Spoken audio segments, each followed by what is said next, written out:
శివ అష్టోత్తర శతనామావళి.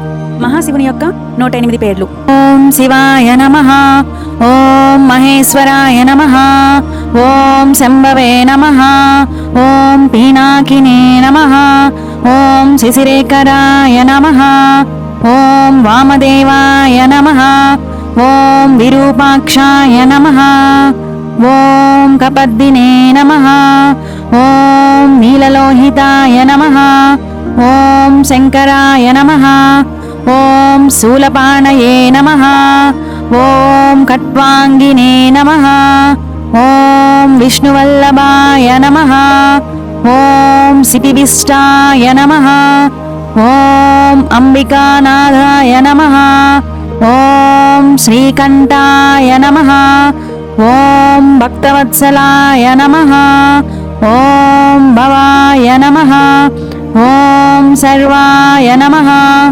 ఓం త్రిలోకేశాయ నమః, ఓం సితికంఠాయ నమః, ఓం శివప్రియాయ నమః, ఓం ఉగ్రాయ నమః, ఓం కపాలినే నమః, ఓం కౌమారాయ నమః, ఓం అంధకాసురసూదనాయ నమః, ఓం గంగాధరాయ నమః, ఓం లలాటాక్షాయ నమః, ఓం కాళకాలాయ నమః, ఓం కృపానిధయే నమః, ఓం భీమాయ నమః, ఓం పరశుహస్తాయ నమః, ఓం మృగపాణయే నమః, ఓం జటాధరాయ నమః, ఓం కైలాసవాసినే నమః, ఓం కవచినే నమః, ఓం కఠోరాయ నమః, ఓం త్రిపురాంతకాయ నమః,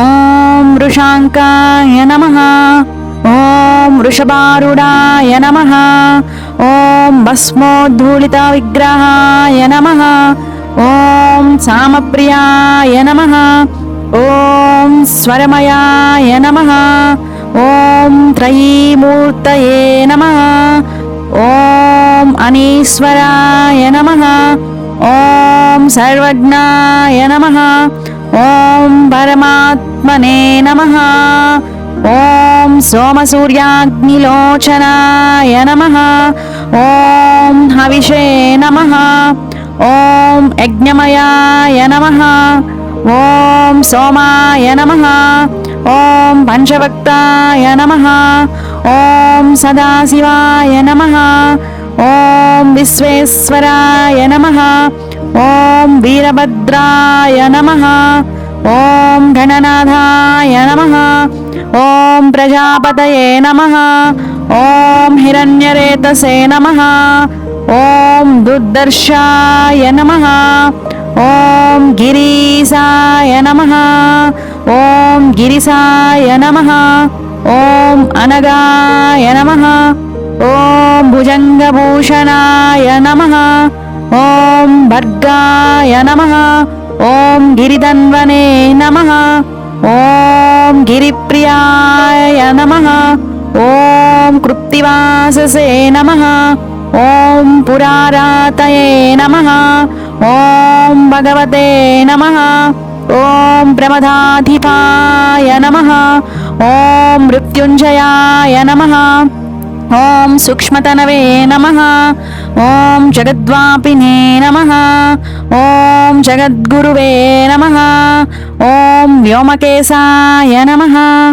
ఓం మహాసేనజనకాయ నమః, ఓం చారువిక్రమాయ నమః, ఓం రుద్రాయ నమః, ఓం భూతపతయే నమః, ఓం స్థానవే నమః, ఓం అహిర్బుజ్ఞాయ నమః, ఓం దిగంబరాయ నమః, ఓం అష్టమూర్తయే నమః, ఓం అనేకాత్మనే నమః, ఓం సాత్వికాయ నమః, ఓం శుద్ధ విగ్రహాయ నమః, ఓం శాశ్వతాయ నమః, ఓం ఖండపరసవే నమః, ఓం అజాయ నమః, ఓం పాశవిమోచకాయ నమః, ఓం మృడాయ నమః, ఓం పశుపతయే నమః, ఓం